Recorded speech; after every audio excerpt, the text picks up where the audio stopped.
I got asked by one of my subscribers how to develop confidence. What is confidence? How do we not have it anymore? How do we lose it? How do we get it back? That's basically what I have been asked to cover. So I'm going to begin with this first video in a series talking about what confidence is and why sometimes we don't have it. So future ones will talk more about how to get it, but if you would like me to get more specific in future videos about any topic whatsoever around confidence, please let me know in the comments so that I can address it for you.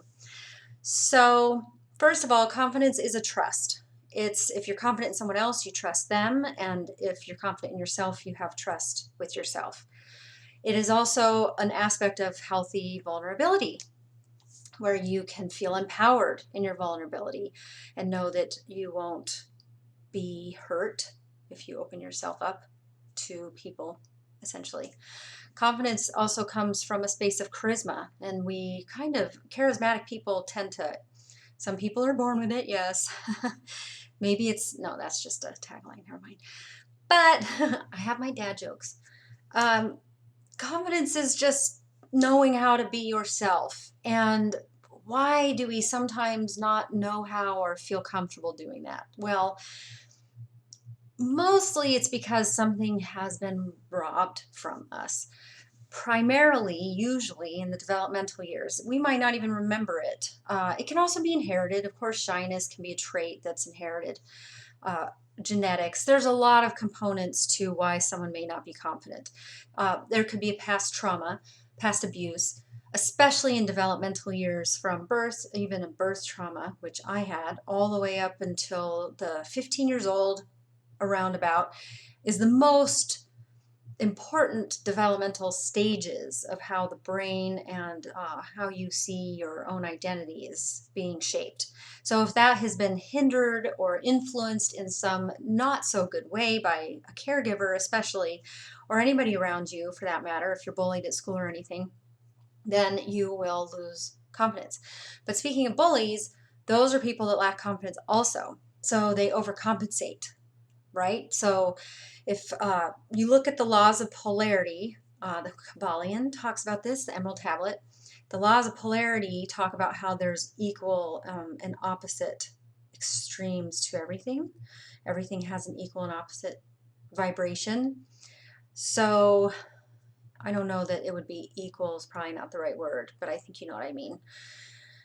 Essentially, it's the same thing. So very center of this would be confidence. And then one extreme to my right, your right, because that's the masculine energy.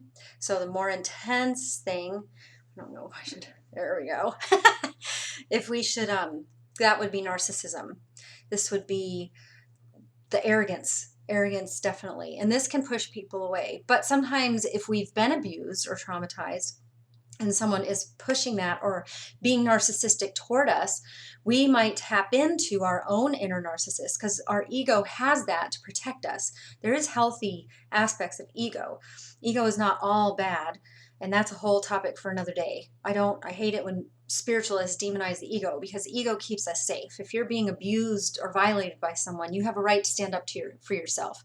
And yes, someone else may see that as arrogant or narcissistic, but that's because they don't like receiving what they're dishing. They can't handle it because they lack confidence.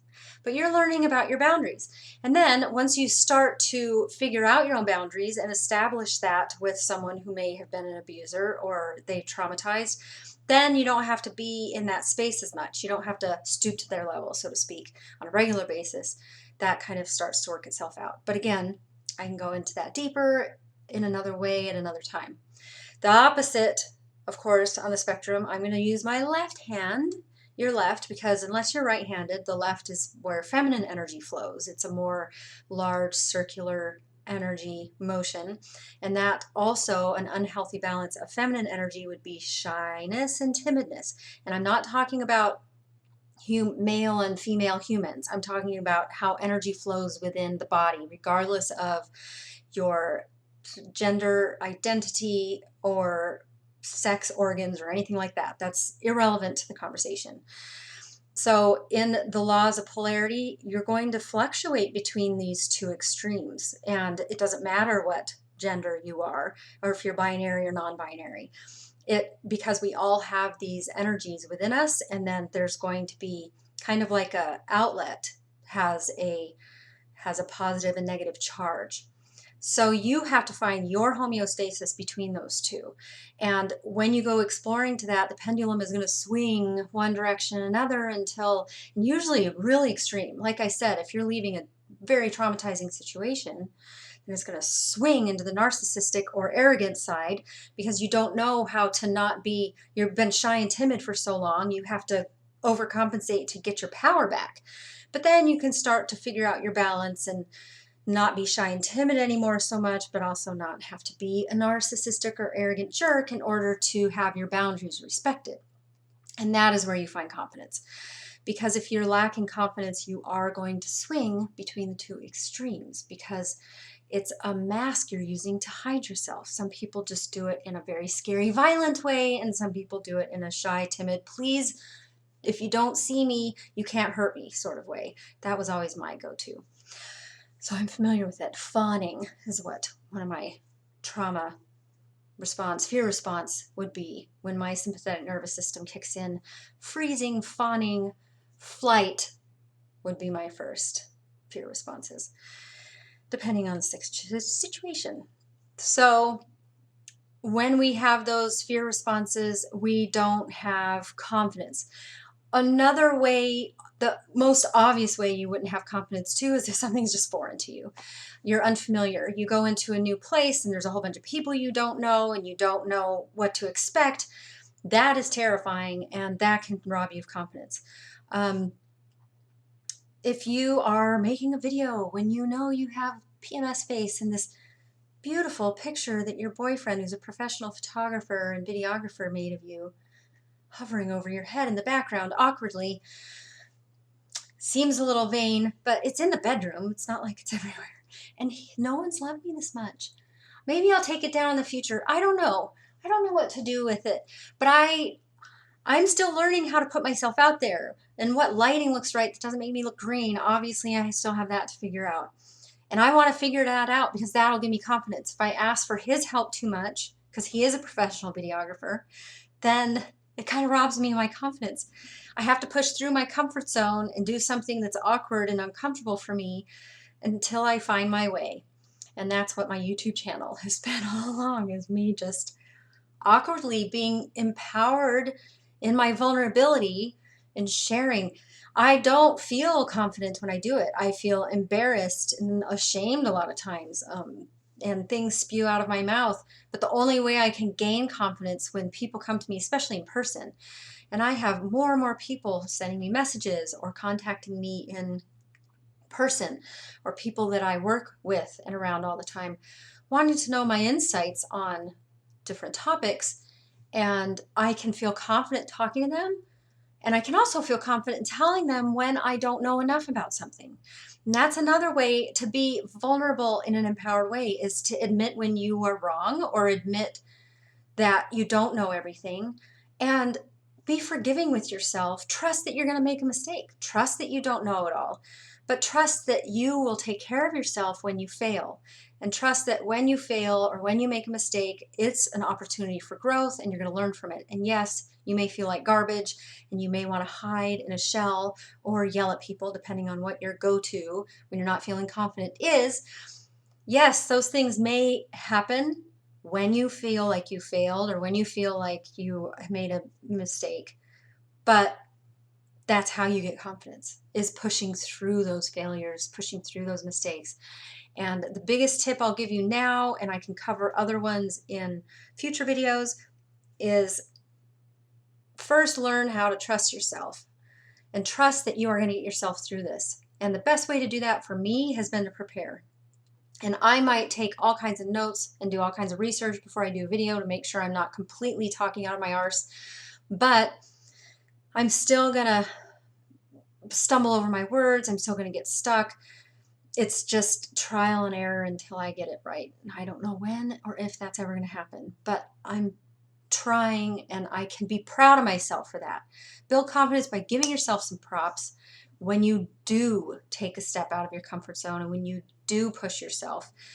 And prepare first.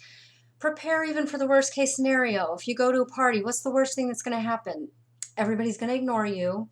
You're going to see people looking in a corner, snickering and talking about you and pointing, and it's going to make you feel horrible and awkward, and it's going to remind you of when it happened to you in school or when someone else did that to you. How are you going to manage that? How are you going to get through that? And then go anyway. Say, I knew that was going to happen. And if it doesn't happen, then happy surprise, the night was a success. But worst case, it does happen. Have an exit plan if it starts to get to you so they can't see that it's getting to you. Or approach them and say, oh, it looks like we were making a connection there. Or my name is Micah.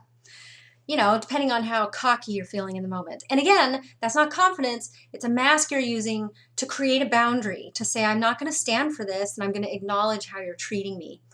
And you might be in the mood to push that boundary and to create it, and just for your own sake, and have nothing to do with those people. Or, because I've been both extremes, or you might want to leave and say, you know what, I'm not up for this tonight. And just go. And it's okay to go. Go before you feel like you're going to go with tears in your eyes or something, but still go. So those are a few of my tips, only a couple. There's a whole lot more I can get into when it comes to building confidence. And I encourage you to also watch the TED Talk. You can Google it because I don't remember the speaker, but the Fake It Until You Become It. I liked that. There was a few things. I'm not real big on lying necessarily. I don't want to pretend to be something that I'm not. But I do want to try to do things that make me uncomfortable or learn something new or acknowledge when I don't understand something so that I can be corrected in a constructive way. And when somebody offers you constructive feedback, you can accept it a little bit easier. So that's something to mull over until the next video. But if you do have ideas of what you want to hear more of, please don't hesitate to put it in the comments because I would love to hear feedback from you as to what direction you would like me to go with this next, which specific tips or life circumstances that have made you feel lack of confidence or lack of charisma, because you can find your charisma, I promise. I mean, or you can pretend that you have it and not have any, like me. Anyway, go through your day with confidence, my friends.